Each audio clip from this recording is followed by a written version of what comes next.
In this video, we're going to discuss the global transfer behavior.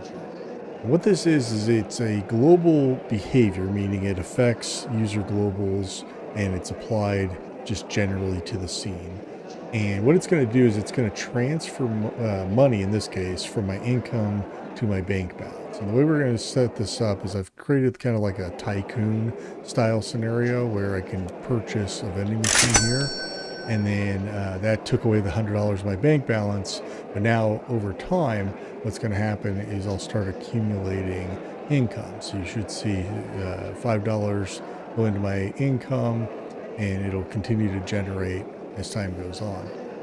So this could be like a tycoon style game where you build up slowly and you kind of purchase more and more vending machines to build wealth and so on and so forth. You get the idea. But as the income generates, eventually it'll reach a threshold amount, which I've set at $25. When I have $25, I'll be able to transfer that money. And the way I'll know that it's ready is because you can kind of faintly see there's a little money bag icon next to income, and that's going to light up. So take a look at when it gets to 25, watch that icon and see what it does. Boom. So now it's ready. And if I press Z, that transfers the money over to my bank account. If I tried to do that before, below the threshold, it just wouldn't do anything at all. Now it's going to continue to accumulate. And so now if I had more machines that I could purchase, then I can just wait for that income to generate, wait until my bank balance is ready, and then go ahead and purchase. But it's important that I transfer the money because I can't purchase it from the money that's sitting in the vending machine. I have to transfer that to my bank account first, and then I can buy the next machine and so on. Let me show you how that works. Now, just so you're clear, what I'm doing with the vending machines, I've done before. In fact, this is the whole reason why I chose this scene, is because it was kind of already set up for a previous video. I'm using the buy object behavior and the income generator behavior, both of which I've covered in previous videos. So I'll make sure there's a link down in the description for you, so if you want to check those out. But that's all I'm doing with that, just generating the income. And then global transfer is sitting right here on this garbage can. So it doesn't really matter what you put it in, just some object in the scene that you'll remember where it is. That's the important part, right? Because it's difficult sometimes to remember where you put things. Make sure that whatever it is that you apply it to is always active, because the way this works is if you move too far away from the object, then the object becomes inactive. And if it's inactive, then it's not running its script. So we want that script to be running all the time. So we just want it to be always active in the scene. And then the behavior is set up right here. We'll just walk through the parameters together. So we have the activation type. Now there's two different kinds of activation types. There's key press, which is what I chose. That's so I could control when I transfer the money, or there's automatic. So if you don't want the player to have to transfer it by key press, say for instance, it accumulated up to, I don't know, 500, and I had to press, the Z key a whole bunch of times, $25, dollars at a time, that'd be tedious, right? So it'd be nice if it was just constantly flowing in at the threshold amount. That's one option. Or you can do it via key press if you want to. And there's different scenarios where that might be useful, and we'll cover those things here in a moment. Then you have the transfer from variable. So this is just a drop down of all the variables that you have currently. So you just create a user global for whatever it is that you're going to transfer the value from, and then select it here. The transfer amount, which is the threshold that we talked about before. At what point am I able to transfer a value?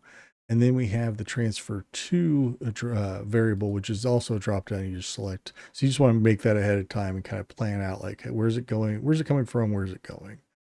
Then you have the image icon, which is the little money bag icon that we saw at the top. That's just going to be a visual indicator for the player to let them know, hey, this is ready, right? So you can use whatever you want to. You can position that image on the screen by using the screen position X and Y.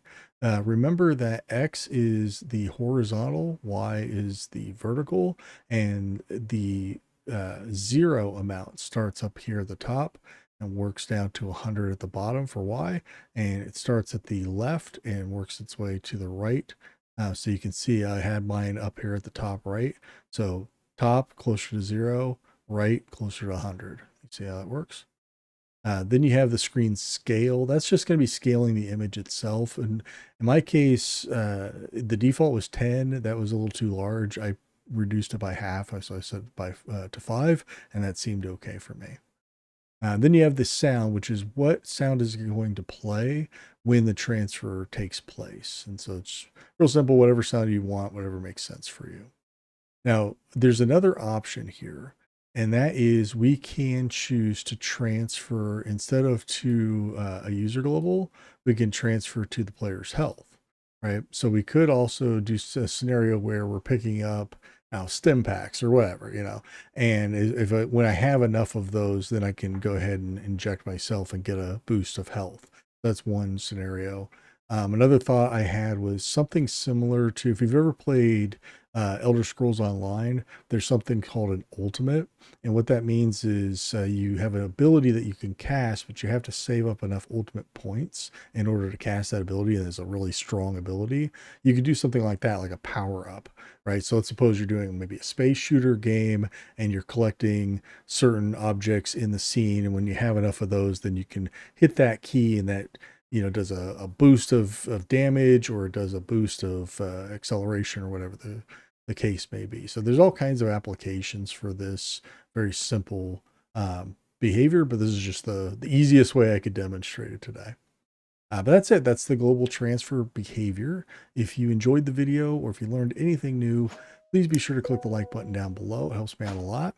If you're new here or if you just haven't subscribed yet, 50% of my users are not subscribed. I'd really like to see that increase quite a bit because we're really, really close to 1,000 subscribers, which is just fantastic. It's a huge milestone, and I would be thrilled if we got there. So if you haven't subscribed yet, please be sure to subscribe. And then lastly, if you'd like a notification for whenever a new video is posted, just click the bell icon and that'll let you know when a new video is ready. Thanks so much for watching all the way through. I always appreciate that, and I'll see you in the next one. Bye for now. Hey, don't forget there's a written guide for every behavior, including ones I haven't yet covered on this channel. And if you want to learn some more, why don't you check out this video next.